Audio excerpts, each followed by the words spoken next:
Hello friend, तो एक बार फिर से स्वागत है हमारी इस नए वीडियो में। तो आज की इस नए वीडियो में हम बात करने वाले हैं बेल्टियन कर्मियों को देखिए अब मिलेगा पूरा पैसा, जो कि पहले जीएसटी वगैरह कट के मिलता था। तब यहाँ पे देखिए सदन में हंगामा हो गया है, किस प्रकार से बेल्ट्रॉन के बारे में यहाँ पे देखिए सदन में हंगामा हुआ है। तो इस वीडियो को पूरा जरूर देखिएगा। अब जीएसटी वगैरह जो है हो सकता है तो हट जाएगा, और यहाँ पे आपको पता है उर्मिला जो पहले पेमेंट देती थी बेल्ट्रॉन को, तो हो सकता है अब अपना इसका बिहार सरकार पेमेंट करे या फिर बेल्ट्रॉन खुद ही पेमेंट करे, तो ये बहुत ही अच्छा हो सकता है। चलिए वीडियो को शुरू करते हैं और देख लीजिए वीडियो को पूरा। माननीय सदस्य जी, अपने हिंदी में बाजे छी तो नहीं कोनो गोटे समझे छथि, अपने मैथिली में बजिए। बेल्ट्रॉन के कंपनी जे कर्मी है उनका जीएसटी 18% काटल जाए छै, वेतन में जीएसटी काटल जाए छै। यह जुलुम है, ए जुलुम के रोकल जाए। भेले ना आप? हाँ, ठीक भेले। हो गेला, कते बजिए? चलिए माननीय मंत्री। ठीक लगैया। सभापति महोदय, संविदा जो थर्ड पार्टी बेल्ट्रॉन के द्वारा थर्ड पार्टी के द्वारा उनका पेमेंट किया जाता है, और संविदा शर्त में लिखा हुआ है कि उनको एक काटा जाएगा और सरकार को देय होगा, जो सरकार द्वारा दिया जाता है। 9% केंद्र सरकार को, 9% राज्य सरकार।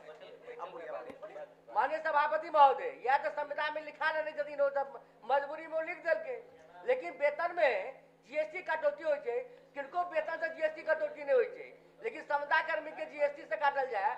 ऐ जुल्म के रोका के अनुरोध करूँ हम अहाँ के माध्यम से मंत्री जी के कम से कम वेतन में जीएसटी के कटौती नहीं हो। माननीय मंत्री।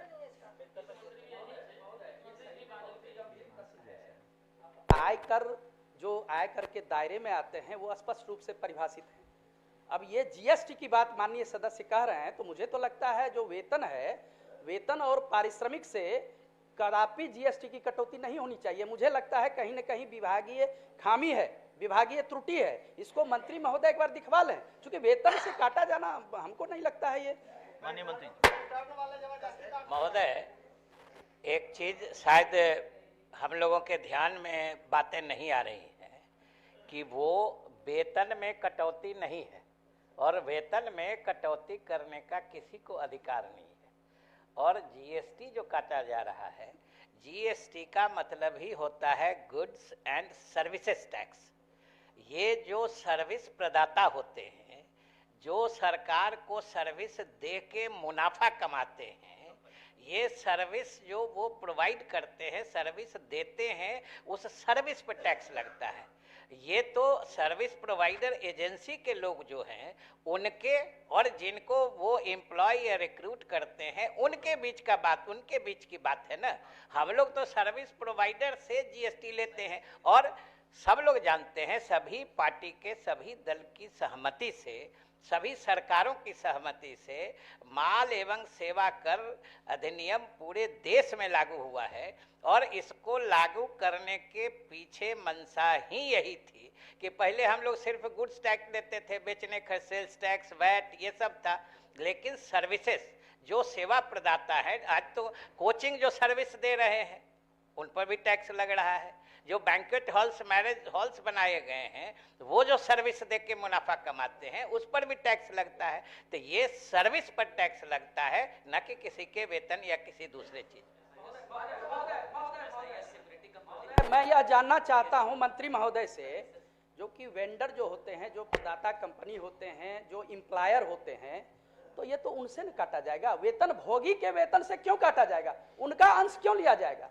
एम्प्लॉय का अंश नहीं काटा जाना चाहिए। प्रश्न तो यही है, एम्प्लॉयर का काटा जाना चाहिए। और मंत्री महोदय के जवाब से यही परिलक्षित हो रहा है, जो कि ये वेंडर को देना है जीएसटी, सही है, वेंडर को देना है प्रदाता कंपनी को, क्योंकि यही एग्रीमेंट होता है, एमओयू होता है सरकार से। तो फिर वेतन भोगी तो एक इंडिविजुअल होता है, और इंडिविजुअल के वेतन से काट करके ये किया जाना मुझे लगता है वो सही नहीं है। कि ये जो बेल्ट्रॉन से जो इम्प्लाई को लिया गया है, उसके बेल्ट्रॉन द्वारा नियुक्त डाटा एंट्री ऑपरेटर का वेतन भुगतान जो हो रहा है 25,209, और उसमें जीएसटी काटा जा रहा है। जब सरकार बेल्ट्रॉन से एग्रीमेंट किया होगा तो इस डाटा एंट्री ऑपरेटर का वेतन भी फिक्स किया कि उसको ये वेतन मिलेगा। तो आप ही के जवाब से यह लगता है कि प्रोवाइडर से यह जीएसटी कटना चाहिए, न कि इम्प्लाई से कटना चाहिए, जो बिल्कुल गलत हो रहा है। महोदय, अगर किसी विभाग में बेल्ट्रॉन नियुक्त करके देता है तो वहां पर बेल्ट्रॉन ही सर्विस प्रोवाइडर है। ये समझना चाहिए कि सर्विस ले कौन रहा है, एक्चुअल काम किसका है और आदमी चुन के कौन दे रहा है। मैं हमेशा कहता हूं कि जो सर्विस प्रोवाइडर है, जो उस सर्विस का फायदा उठा के नियोजित होना चाहते हैं, ये उन दोनों के बीच का होता है। और सेवा, किसी तरह की सेवा पर कर लगना, ये पूरा ऑल इंडिया फेनोमेनन है, सब जगह लगता है और सब जगह दिया जाता है। लोग भी देते हैं, कॉलेज में प्रोफेसर हैं, सेवा कर सबसे लिया जाता है, लेकिन ये जीएसटी की बात हो रही है, सेवा कर की बात नहीं है। सर्विस टैक्स तो महोदय सेवा कर वही, सर्विस टैक्स तो जीएसटी है, गुड्स एंड सर्विसेज टैक्स, वही तो हम कह रहे हैं। पहले जो अलग अलग तरह के टैक्स लगते थे, जो सेल्स टैक्स था, फिर वो वैट बन गया, वैल्यू एडेड टैक्स बन गया, सर्विस टैक्स था, अलग अलग था, उन सबों को समाहित करते हुए एक जीएसटी बनाया गया है, जिसको वन नेशन वन टैक्स के जो मतलब दायरे में लाया गया है। अब अलग अलग टैक्स नहीं लगता है। महोदय, वो कंपनी पैसे कितने लेती है और जो इम्प्लाई है उसको देती कितनी है, ये भी तो स्पष्ट होना चाहिए। हो सकता है वो पैसे सर्विस प्रदाता जो है वो ज्यादा पैसे ले रही है और उनको कम दे रही हो, और आंखों में रखने के लिए जीएसटी जो है वो फुल्ली कंप्यूटराइज्ड ऑटोमेटिक सिस्टम में है। कोई कंपनी हो, चाहे कोई निजी कंपनी हो या बेल्ट्रॉन हो, अगर जीएसटी मद में पैसे काटती है तो वो सीधे उसी दिन जीएसटी के खाते में जमा हो जाता है, चाहे सीजीएसटी हो, सेंट्रल जीएसटी हो, एसजीएसटी हो, स्टेट जीएसटी हो या आईजीएसटी हो। और जिस भी खाते में पैसा जाता है, चाहे सेंट्रल जीएसटी में या स्टेट जीएसटी में, दोनों के खाते से पैसा आधा आधा, दोनों जगह जहां भी दीजिएगा, आधा आधा केंद्र सरकार और राज्य सरकार के बीच उनका बंटवारा होता है। चलिए, प्रश्न संख्या 69 आखिरी है, प्रोफेसर गुलाम गौस।